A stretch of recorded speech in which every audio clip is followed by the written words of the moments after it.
મિત્રો આપણે બીજા લેક્ચરમાં જે શ્રેણિકના પ્રકારોની 3 વ્યાખ્યાઓ આપી એને એક જ મિનિટ એના અર્થઘટનને યાદ કરી લઈએ અને પછી બાકીના શ્રેણિકોના પ્રકારોની વ્યાખ્યા આપીએ. તો આપણે એક વ્યાખ્યા આપી હતી સ્તંભ શ્રેણિકની. સ્તંભ શ્રેણિક કોને કહેવાય? તો જેમાં એક સ્તંભ હોય એને સ્તંભ શ્રેણિક કહેવાય. એટલે કે m×1 પ્રકારનો આ કક્ષાવાળો શ્રેણિક હોય તો આને આપણે સ્તંભ શ્રેણિક કહેતા હતા. એવી જ રીતે એક હાર હોય તો આપણે એને હાર શ્રેણિક કહેતા હતા. એટલે કે 1×n પ્રકારનો શ્રેણિક હોય, આ કક્ષાવાળો શ્રેણિક હોય તો એને હાર શ્રેણિક કહેવાય. અને ત્રીજી વ્યાખ્યા આપી હતી આપણે ચોરસ શ્રેણિકની. ચોરસ શ્રેણિક કોને કહેવાશે? તો જેમાં હાર અને સ્તંભની સંખ્યા સમાન હોય, એટલે કે n/n, તો આને ચોરસ શ્રેણિક કહેવાય. જેમાં હાર અને સ્તંભની સંખ્યા સમાન હોય એને ચોરસ શ્રેણિક કહેવાય.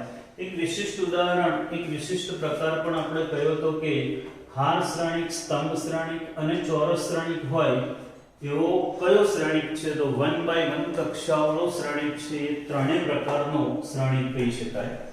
હવે આગળ શ્રેણિકનો ચોથો પ્રકાર વિકર્ણ શ્રેણિક. એની વ્યાખ્યા ભણીએ, એને સમજીએ અને ક્યારેક એની વ્યાખ્યા પરથી ઓબ્જેક્ટિવ પણ પૂછાયેલું છે બોર્ડમાં. વિકર્ણ શ્રેણિક. તો જો કોઈ ચોરસ શ્રેણિકના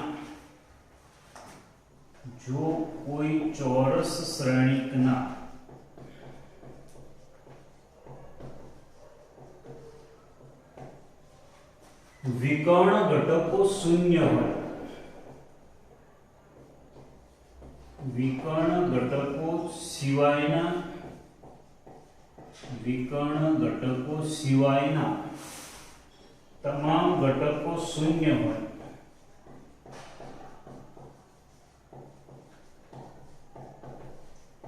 તો તે શ્રેણિકને વિકર્ણ શ્રેણિક કહે છે.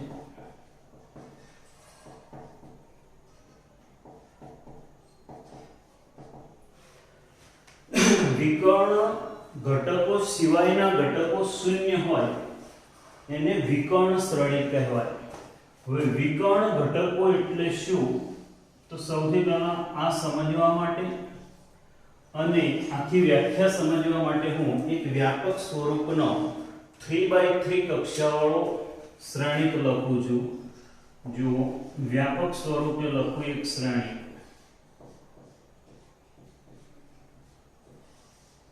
આવો એક વ્યાપક શ્રેણિક લખવો છે આપણે 3x3 કક્ષાવાળો, 3 હાર અને 3 સ્તંભ. કારણ કે વિકર્ણ શ્રેણિક હોવા માટે સૌથી પહેલા ચોરસ શ્રેણિક તો હોવો જ જોઈએ. માટે અહીંયા 2x2, 3x3, 4x4 એવા શ્રેણિકોનો ઉપયોગ કરી શકાય. અહીંયા એ પૈકીનો એક શ્રેણિક હું લખું છું.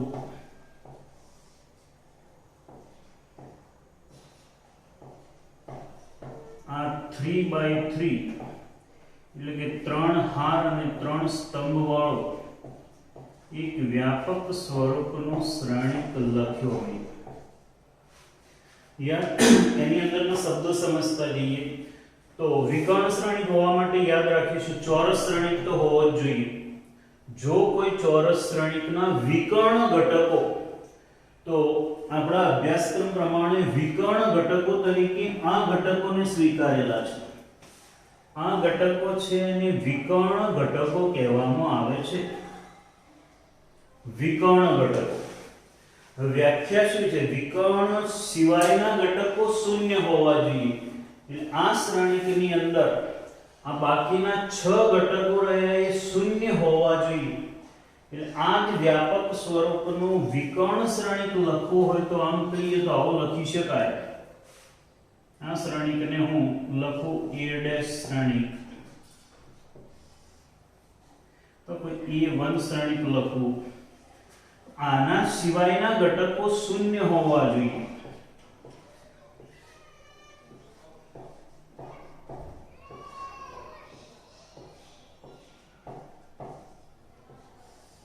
આ ત્રણ વિકર્ણ ઘટકો છે.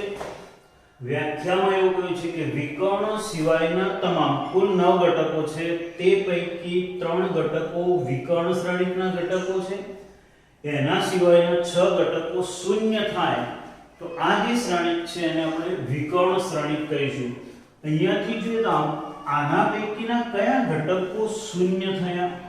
તો જો a12 શૂન્ય, a13 શૂન્ય, a21 શૂન્ય, a23 શૂન્ય, a31 શૂન્ય, a33 શૂન્ય. વિકર્ણ ઘટકો કયા છે?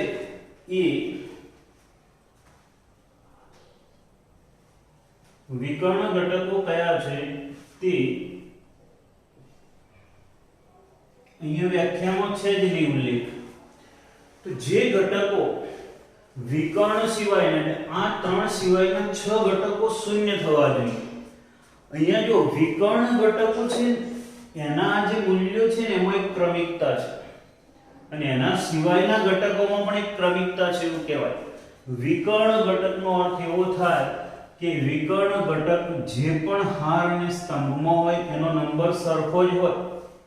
a11 a22 a33 એટલે વિકર્ણ ઘટકોમાં હાર અને સ્તંભનો નંબર સરખો હોય છે.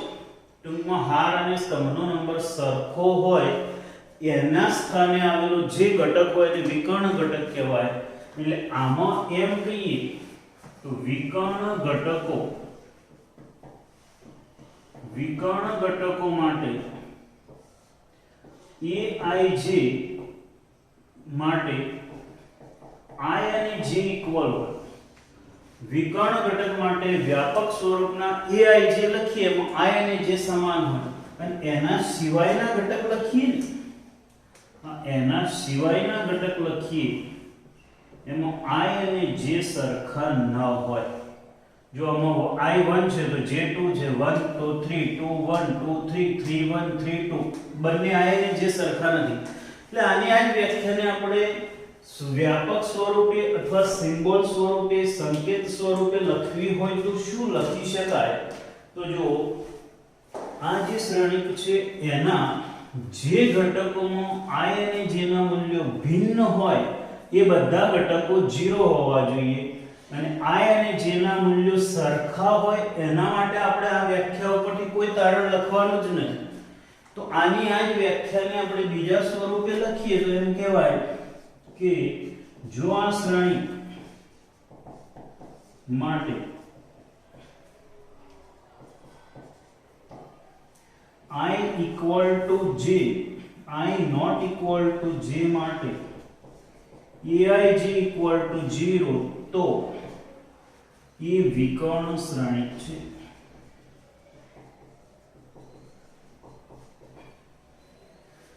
તો અહીંયાથી જો વિકર્ણ શ્રેણિકની વ્યાખ્યા શબ્દોમાં આ છે, સંકેતમાં આ છે. આ સંકેતનો ઉપયોગ કરી અને MCQ પણ છે આપણી પાસે. આ પરીક્ષાની અંદર આપણને આટલો ભાગ આપેલો હોય અને આની જગ્યાએ ખાલી જગ્યા મૂકીને પ્રશ્ન પૂછાય છે, બોર્ડમાં પૂછાયેલો છે. અને આમ પણ આપણે સમજીએ તો આ જે શબ્દો છે એ શાબ્દિક સ્વરૂપે દર્શાવીએ એટલે વિકર્ણ શ્રેણિક મળે છે. ટૂંકમાં આને ફરીથી એક વખત જોઈ લઈએ તો વિકર્ણ શ્રેણિક કોને કહેવાય? તો જો કોઈ ચોરસ શ્રેણિક, યાદ રાખશો વિકર્ણ શ્રેણિક હોવા માટે ચોરસ શ્રેણિક હોવો જ જોઈએ. ચોરસ શ્રેણિકના વિકર્ણ ઘટકો સિવાયના તમામ ઘટકો શૂન્ય હોવા જોઈએ. વિકર્ણ ઘટકો એટલે કયા ઘટકો?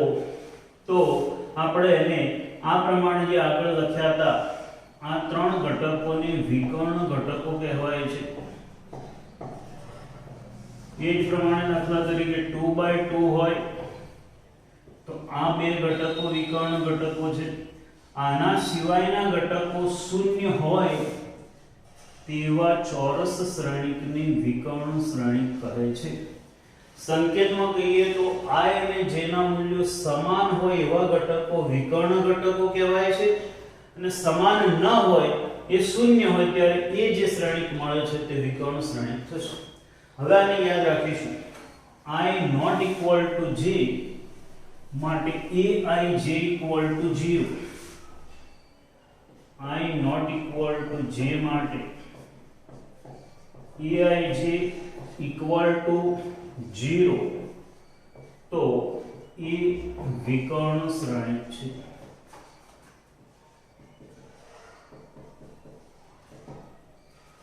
તો જે ચોરસ શ્રેણિકના વિકર્ણ સિવાયના ઘટકો શૂન્ય હોય તેને વિકર્ણ શ્રેણિક કહે છે।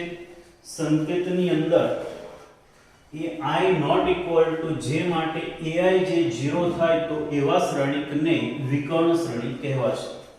તો હવે વિકર્ણ શ્રેણિક ઉપરથી એક આગળ બીજી વ્યાખ્યા આપીશું અદિશ શ્રેણિક।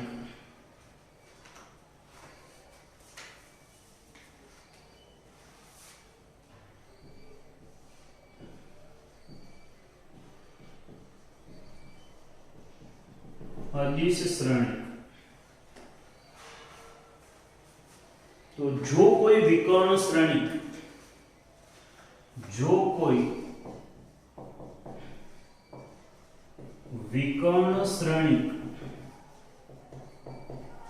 ना विकर्ण घटको समान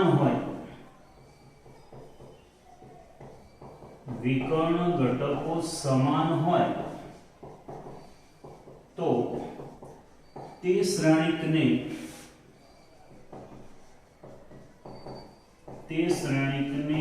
અદિશ શ્રેણિક કહે છે।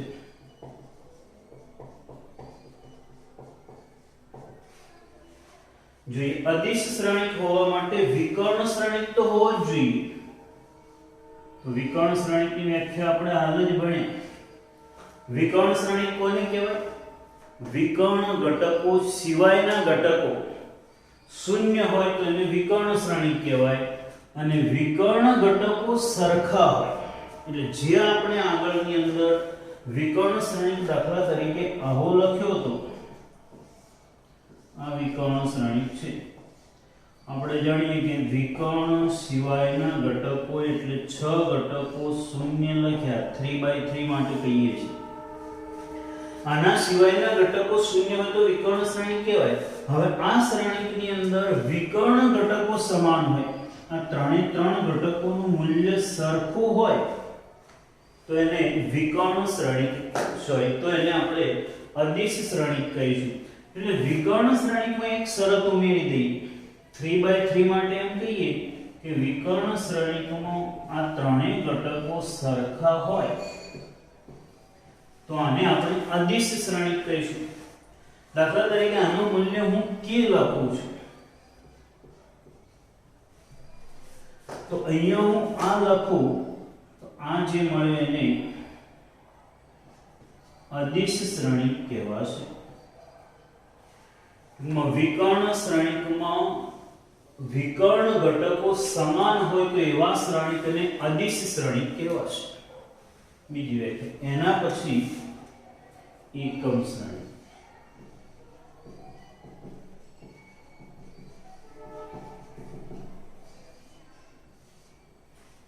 જો એ પહેલા આ વ્યાખ્યાને અદિશ શ્રેણિકને આપણે આવી રીતે સિમ્બોલિક લખવું હોય તો આ ત્રણને ભેગા હું આમ લખી શકું આ ત્રણને aij equal to k જો I equal to j લખી શકાય અને વિકર્ણ શ્રેણિકને તો ઓલરેડી આપણે લખેલું જ છે aij equal to 0 I not equal to j। તો એમ કહી શકાય કે જેવી રીતે આપણે વિકર્ણ શ્રેણિકની વ્યાખ્યા સિમ્બોલમાં લખી એવી જ રીતે અદિશ શ્રેણિકની વ્યાખ્યા સિમ્બોલમાં લખી હોય તો આવું લખાય a equal to aij માટે I equal to j, तो aij equal to k, I not equal to j, तो aij equal to 0, तो એ અદિશ શ્રેણિક થશે, અદિશ શ્રેણિક કહેવાય.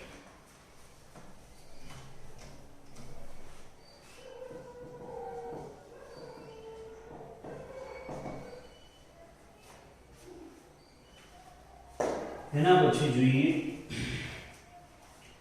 એકમ શ્રેણી.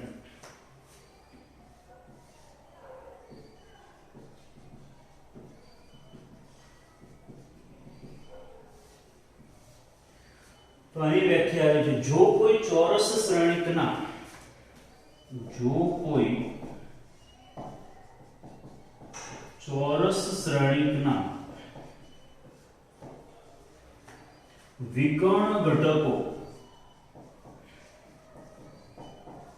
1 હોય તો તેને એકમ શ્રેણિક કહે છે, તો તેને એકમ શ્રેણિક કહે છે. એકમ શ્રેણિક માટે અંગ્રેજીમાં આઇડેન્ટિટી મેટ્રિક્સ કહેવાય, એટલે એને આપણે I વડે દર્શાવીશું. હવે ચોરસ શ્રેણિક ના બધા જ વિકર્ણ ઘટકો શૂન્ય હોય તથા તે સિવાયના ઘટકો શૂન્ય હોય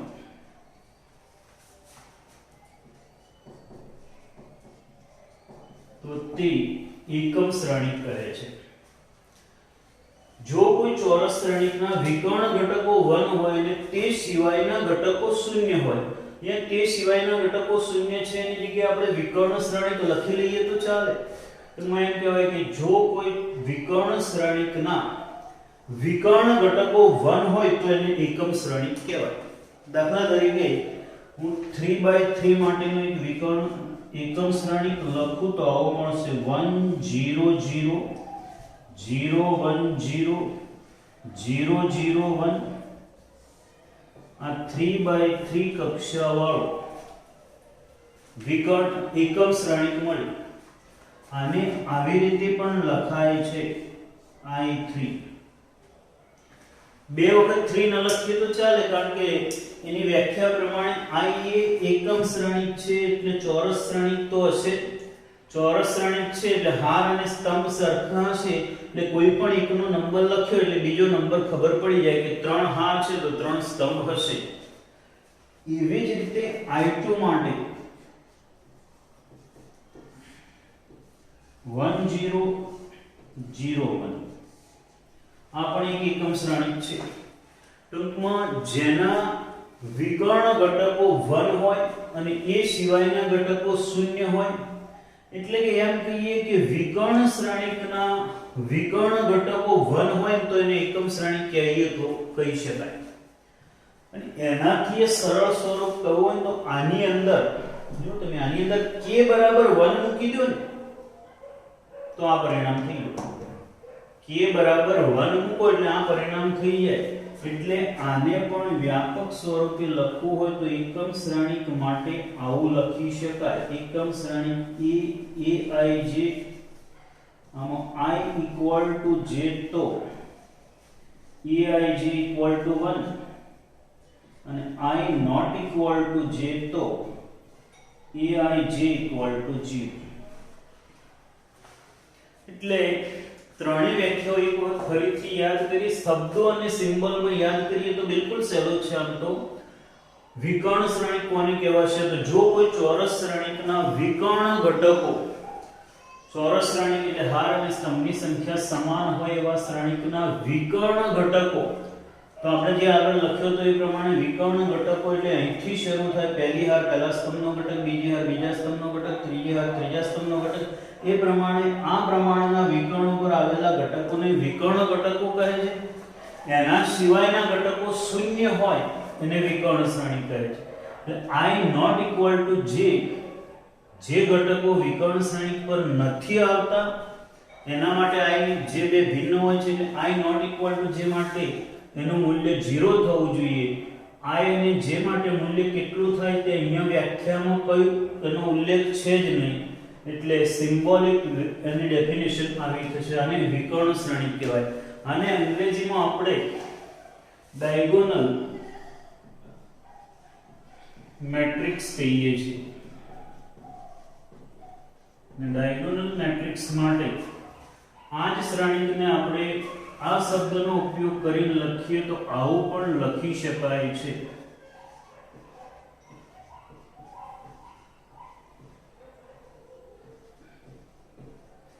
માત્ર એના વિકર્ણના ઘટકો લખવાના, બાકીના ઘટકો તો ઓલરેડી એની ડેફિનેશન પ્રમાણે 0 છે.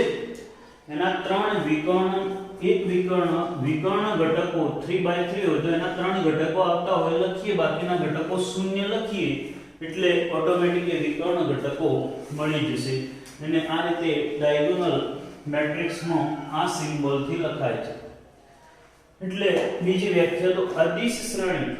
અદિશ શ્રેણીકમાં વિકર્ણ શ્રેણીક તો હોવો જ જોઈએ. વિકર્ણ શ્રેણીકના વિકર્ણ ઘટકો સમાન હોય એટલે કે વિકર્ણ ઘટકો સિવાયના ઘટકો તો ઓલરેડી વિકર્ણ શ્રેણીક છે એટલે 0 જ થશે. એટલે i not equal to j માટે aij ઇક્વલ ટુ 0 થશે. અને વિકર્ણ ઘટકો એટલે a1 a11 a22 a33 એટલે કે i ઇક્વલ ટુ j માટે aij ઇક્વલ ટુ કોઈ પણ સંખ્યા સરખી સંખ્યા મળે તો એને અદિશ શ્રેણી કહેવાશે. અને આ જ અદિશ શ્રેણીમાં તમે k નું મૂલ્ય 1 મૂકી દો ને. બીજી રીતે કહીએ તો ચોરસ શ્રેણીકના વિકર્ણ ઘટકો 1 હોય અને એના સિવાયના ઘટકો શૂન્ય હોય તો એને એકમ શ્રેણી કહેવાશે. એટલે આ ત્રણ વ્યાખ્યાઓ આ પ્રમાણે થશે. એટલે આટલું જ આપણે વ્યાખ્યા માટે યાદ રાખીશું. પણ આ ખાસ યાદ રાખીશું કે બધાની અંદર ચોરસ શ્રેણીક તો છે જ. ચોરસ શ્રેણીકનો એક વિશિષ્ટ પ્રકાર એટલે વિકર્ણ શ્રેણીક. વિકર્ણ શ્રેણીકનો એક વિશિષ્ટ પ્રકાર એટલે અદિશ શ્રેણીક કહી શકાય. અને અદિશ શ્રેણીકની એક વિશિષ્ટ પરિસ્થિતિ એટલે એકમ શ્રેણીક કહી શકાય. જો બહુ ધ્યાનથી તમે જુઓ, ત્રણેય વ્યાખ્યાઓને અહીંયા લખું છું, સિમ્બોલમાં લખું છું, એના ઉદાહરણ લખું છું અને એના ઉપરથી એક તારણ તમને સમજાવું છું. જોજો કદાચ આપણી બુક પ્રમાણે ગુજરાત બોર્ડના પ્રશ્નની અંદર ન પૂછાઈ શકે, પરંતુ બેઝિક વ્યાખ્યાને સમજશો તો ગમે ત્યારે ગુજકેટ અથવા જી ટાઈપના પ્રશ્નોની અંદર એનો ઉપયોગ કરી અને પ્રશ્ન બનાવે તો તમે 100% પ્રયત્ન કરી શકો. તો અહીંયા જુઓ, આપણે આવી વ્યાખ્યા ભણ્યા. એક વિકર્ણ શ્રેણી. તો વિકર્ણ શ્રેણીની વ્યાખ્યા આવી હતી કે ચોરસ શ્રેણીકના વિકર્ણ ઘટકો સિવાયના ઘટકો શૂન્ય હોય તો એને વિકર્ણ શ્રેણી કહેવાય. ટૂંકમાં i not equal to j માટે aij 0 વિકર્ણ સિવાયના ઘટકો શૂન્ય હોય તો એને વિકર્ણ શ્રેણી કહેવાય. ત્યાર પછી બીજો ભણ્યા આપણે અદિશ શ્રેણી.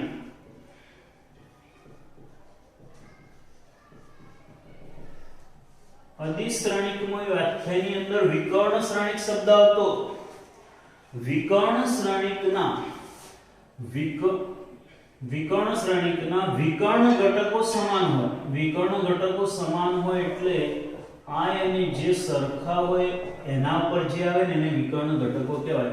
i ઇક્વલ ટુ j માટે aij ઇક્વલ ટુ કોઈ પણ કિંમત સમાન હોય અને i not equal to j માટે aij ઇક્વલ ટુ 0 અને વિકર્ણ શ્રેણી અદિશ શ્રેણી કહેવાશે. હવે એકમ શ્રેણી. એકમ શ્રેણીકમાં શું થશે? એકમ શ્રેણીકમાં બુક પ્રમાણે વ્યાખ્યા એવી આપી કે ચોરસ શ્રેણીકમાં વિકર્ણ ઘટકો 1 હોય અને એના સિવાયના ઘટકો શૂન્ય હોય. એને આ બધા ઘટકો શૂન્ય હોય એના માટે હું વિકર્ણ શ્રેણીક શબ્દ વાપરું તો એકમ શ્રેણીકમાં એવું થાય કે I equal to j માટે aij equal to 1 થાય, I not equal to j માટે aij equal to 0 થાય.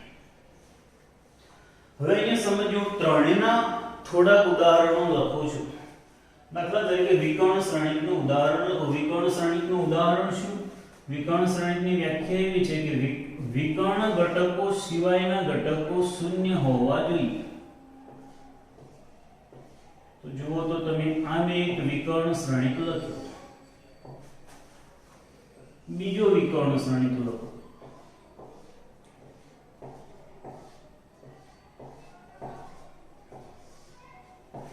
ત્રીજો વિકર્ણ શ્રેણિક લખો.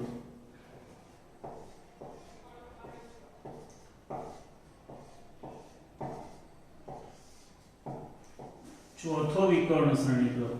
જો ગમે તે ચોરસ શ્રેણિક વિકર્ણ શ્રેણિકની વ્યાખ્યાને અનુરૂપ કોઈ પણ ચોરસ શ્રેણિક લખી શકાય.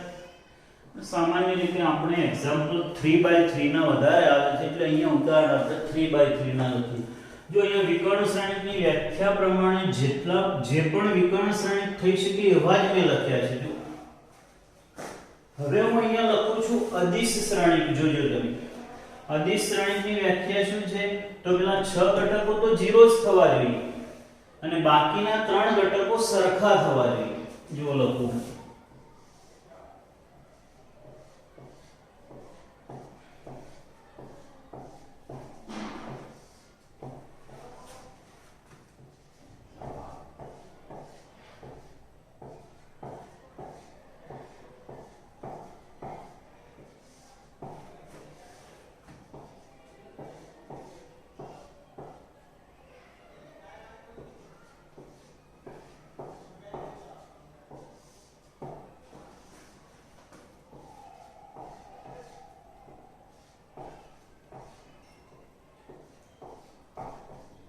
જો અહીંયા મેં ઉદાહરણો એવા જ લખે કે પેલા 6 ઘટકો સરખા હોય ને વિકર્ણ ઘટકોનું મૂલ્ય સમાન હોય એવું જ લખે.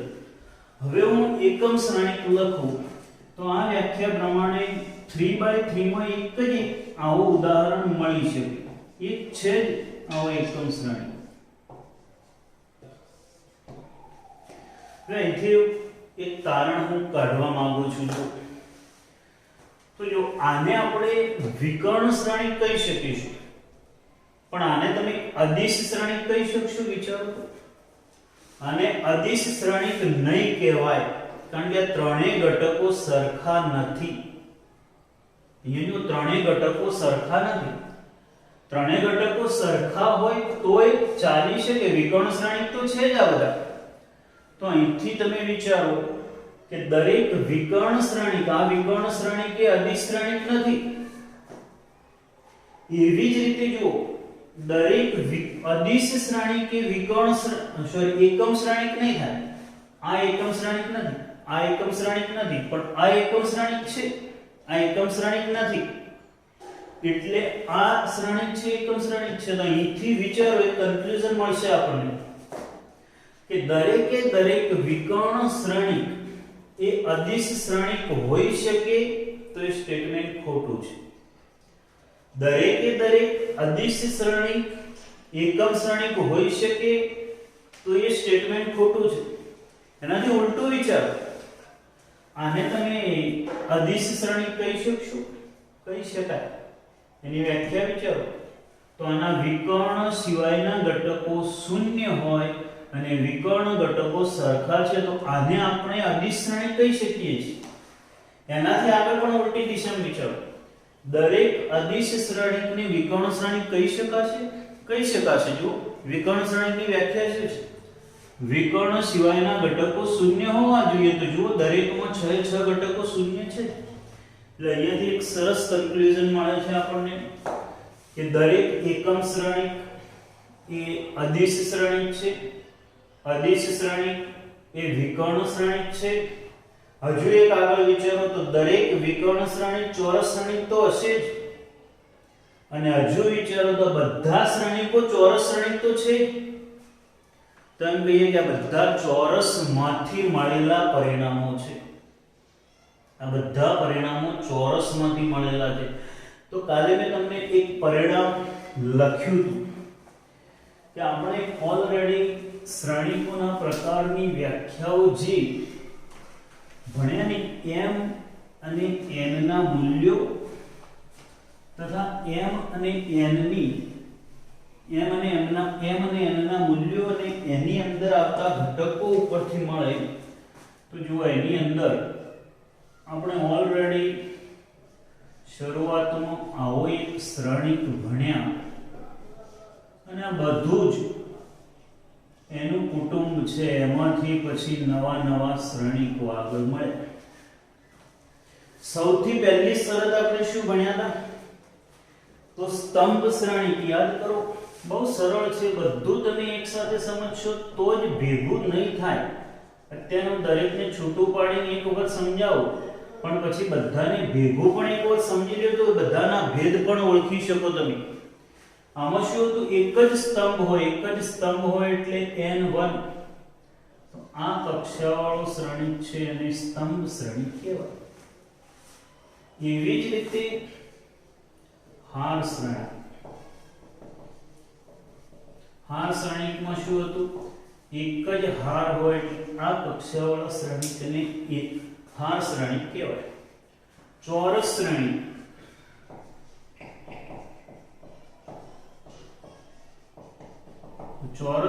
માટે આપણે કહ્યું હતું હાર અને સ્તંભની સંખ્યા સમાન હોય અને ચોરસ શ્રેણિક કહેવાય એટલે આપણે પછી એને n ક્રોસ n વડે જ વધારે દર્શાવીએ છીએ અને આજે આપણે જે ત્રણ વ્યાખ્યાઓ ભણી ને બધી જ આના પરથી મળતી વ્યાખ્યાઓ છે યાદ કરો આમાં આપણે શરતો લગાડી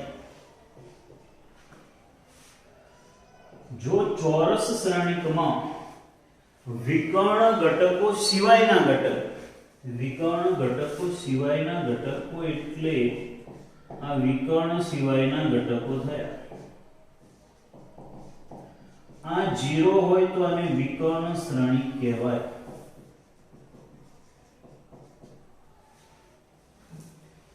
હવે વિકર્ણ શ્રેણિકમાંથી આગળ વિચારો વિકર્ણ શ્રેણિકમાં આગળ અદિશ શ્રેણિક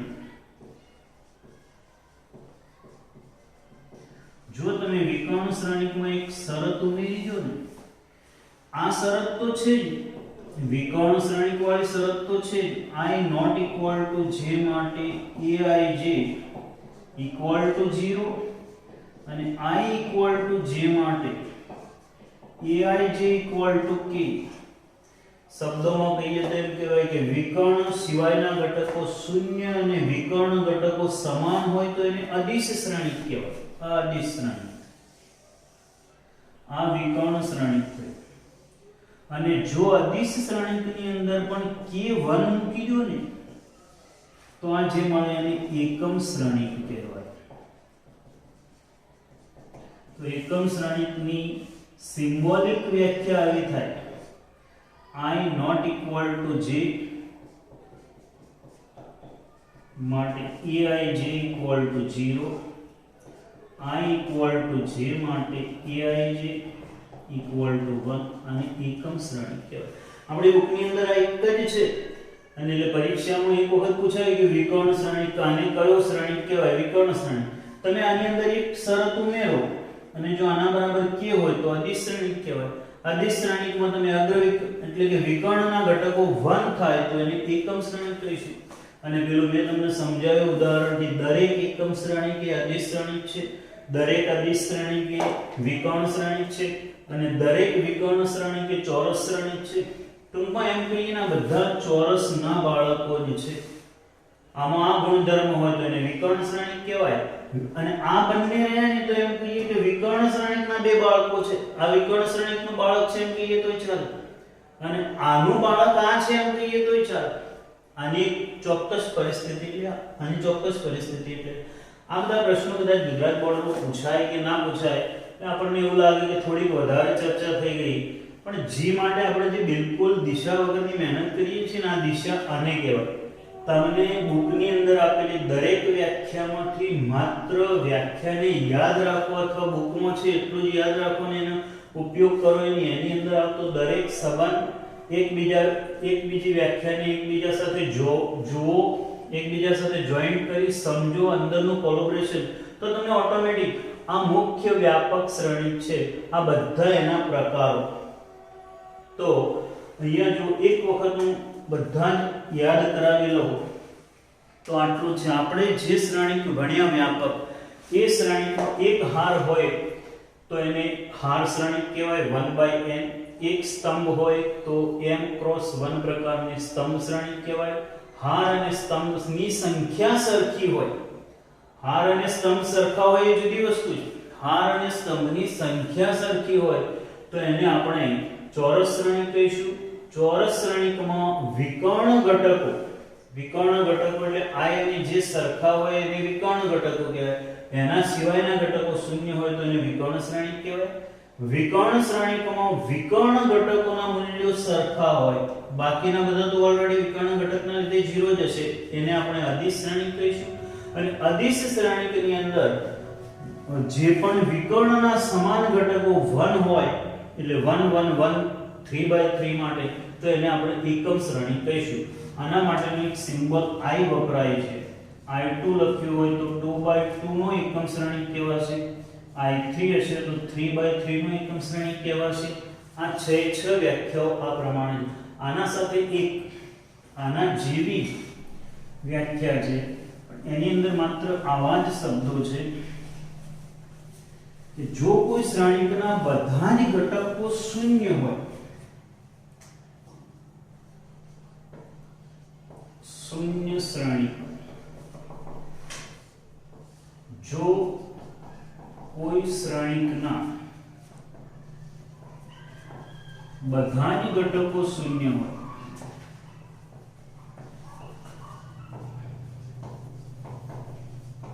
તો તેને શૂન્ય શ્રેણિક કહે છે.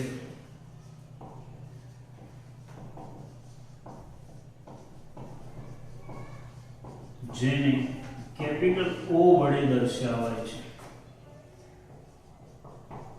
શૂન્ય શ્રેણિકને દર્શાવવા માટે કેપિટલ O વપરાય છે. હવેના સ્ટેજ ઉપર તમને લગભગ ખબર હશે કે O અને શૂન્યને જુદી રીતે લખાય છે. O એટલે વર્તુળ શેપ હોય છે અને શૂન્ય લખવું હોય તો શૂન્ય માટે આવું આવે છે, લંબગોળ હોય એ રીતનું આવે. હવે અહીંયા જો કોઈ શ્રેણિકના બધા જ ઘટકો શૂન્ય હોય તો આ વ્યાખ્યાની અંદર ક્યાંય એવું નથી લખેલું કે શ્રેણિક ચોરસ હોવો જોઈએ કે ના હોવો જોઈએ. આ શ્રેણિકને પણ શૂન્ય શ્રેણિક કહેવાશે, આ શ્રેણિક પણ શૂન્ય શ્રેણિક કહેવાય. ટૂંકમાં જે પણ અંદર આવતા હોય બધા જ ઘટકો શૂન્ય હોય તો એવા શ્રેણિકને શૂન્ય શ્રેણિક કહેવાશે, જેને કેપિટલ O વડે દર્શાવાશે. તો મિત્રો આજે આપણે આખા શ્રેણિકની અંદર જેટલા પણ શ્રેણિક ચેપ્ટરની અંદર જેટલા પણ શ્રેણિકના પ્રકારો ભણવાના છે અહીંયા આવી ગયા. બહુ સરળ છે, વારંવાર યાદ નથી કરાવતો, પણ આજે ભણેલા 3 વિકર્ણ શ્રેણિક કોને કહેવાય?